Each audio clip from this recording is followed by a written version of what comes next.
Am I wrong for telling a friend that she's selfish for going on a trip and concerts instead of helping financially? Oh, how people spend their own money is their own business. Like, I don't understand why.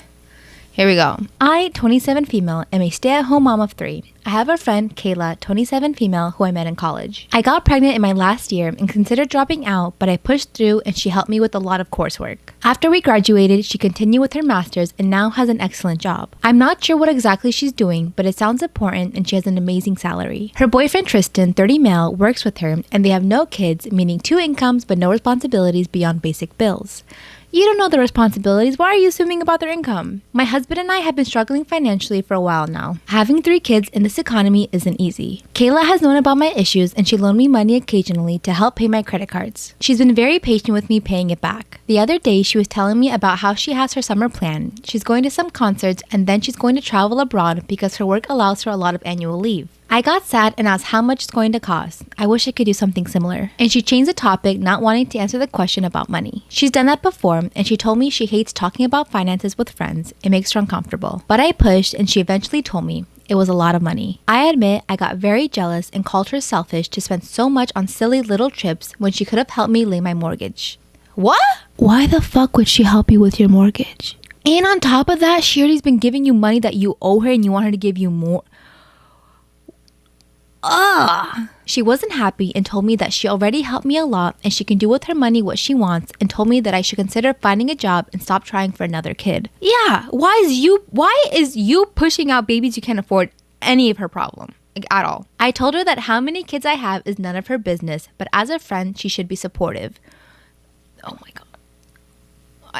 I'm speechless. She left and hasn't been picking up my phone since. My husband agrees with me that she's selfish and should have helped us out, but my sister told me I'm in the wrong. What? Why? Why should she help you? Why? In what shape or form should she help you? What? And I'm wondering, was I really the asshole for telling her she's selfish for paying for trips instead of helping me financially? Yeah, who the hell are you?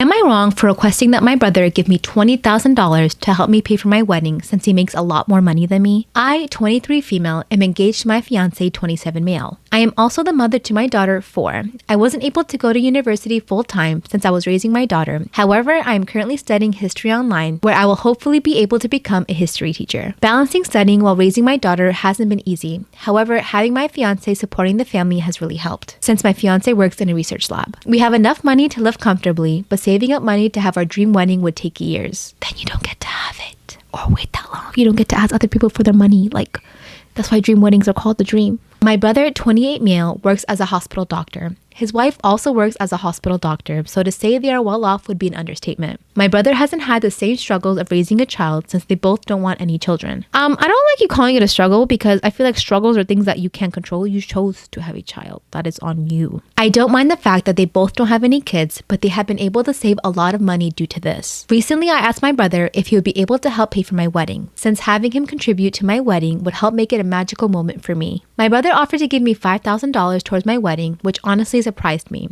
I might be wrong here, but surely as a hospital doctor, my brother should be able to contribute more to my wedding. I told him that I'd really appreciate it if he could give me $20,000 for my wedding, since it would really mean a lot, but he refused. Oh my God, like some people have no shame. I swear, how can you ask? Oh my God. I'd be lying if I said I didn't make my annoyance with my brother clear, and I told him that his refusal to help pay for my wedding is selfish, and that if he doesn't help contribute to my wedding, then he won't be able to come, since it isn't my fault that I don't have a lot of money to fund my wedding. Yes, it's 100% your fault. 1,000%. No one forced you to have a kid. No one. You chose to do that. That's what happens. Like, consequences of your own actions. Like, how entitled do you have to be for someone else to pay for your wedding? Well, because you make so much more money than me and not making poor choices like I did, you should fund my life and my dream experiences. No. He is reaping the benefits of what he chose to do. He chose to not have kids. He chose to have a successful career, so he gets to live that lavish lifestyle. You don't. We had an argument afterwards, and I haven't been returning his calls since. The rest of my family is helping to contribute to my wedding, which makes his refusal even worse. Despite my brother's actions, my father thinks that I'm being way too harsh on my brother, and that me not inviting him to my wedding would be upsetting for him. Am I missing something here? Am I the asshole? I'm going to explain maybe a foreign concept to you. It's called living within your means, right? If you want to have a wedding, great, have a wedding, but do what you can afford.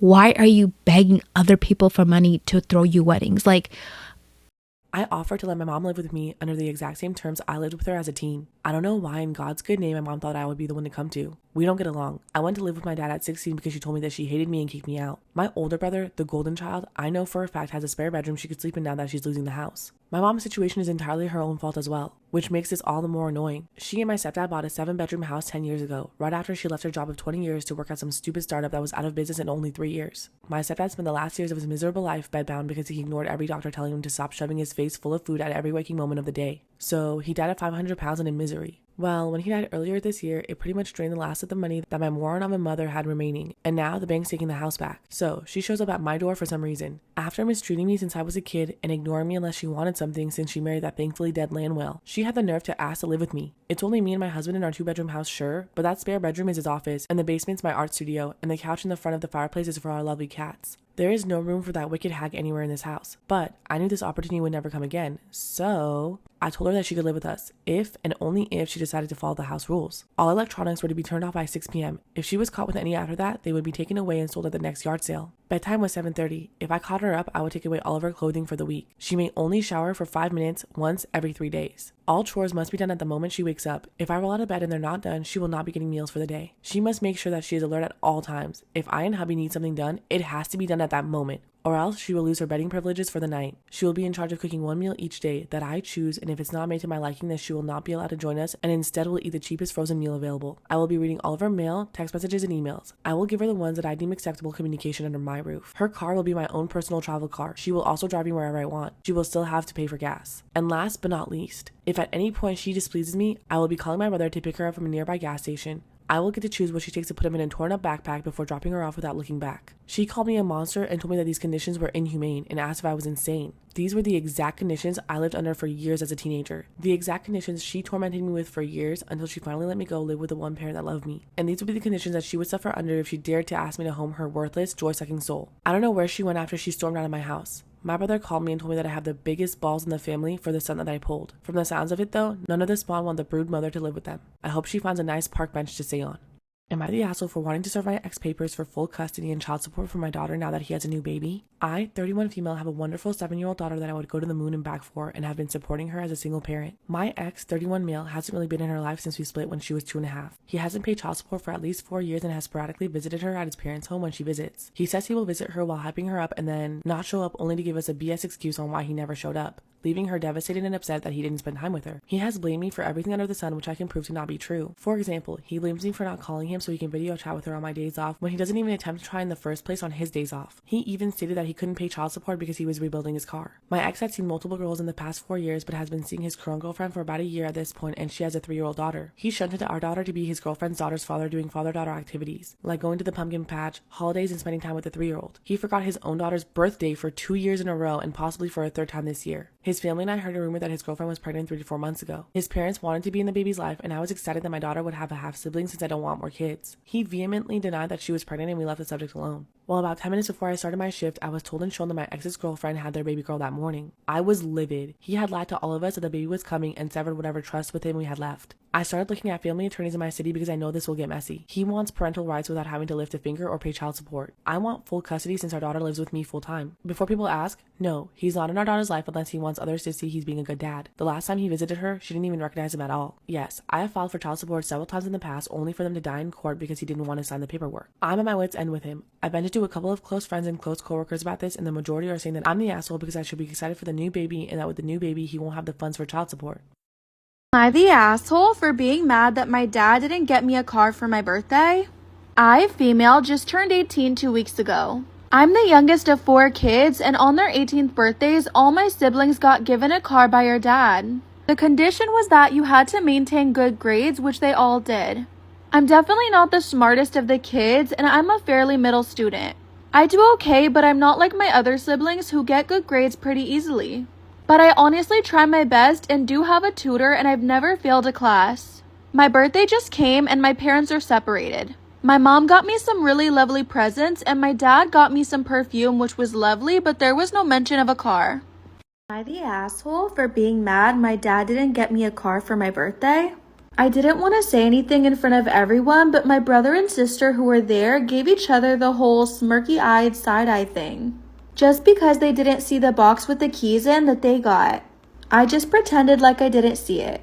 The next day, I was still pretty upset, so I asked my dad why I didn't get a car like my siblings. He said my grades were okay, but not at their level.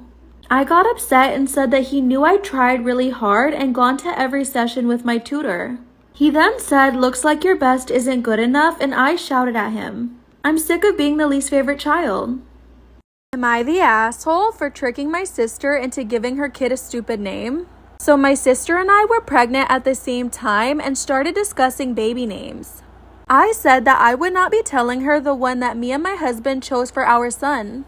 My sister is kind of a jerk and always enjoyed taking things that meant a lot to me when we were growing up. Well, she begged and even got our mom involved. I finally told her I was naming my son after my husband's grandfather. It was a classic old name like Herbert or Ambrose. Sure enough, she has her baby, and lo and behold, his first name is the name I told her.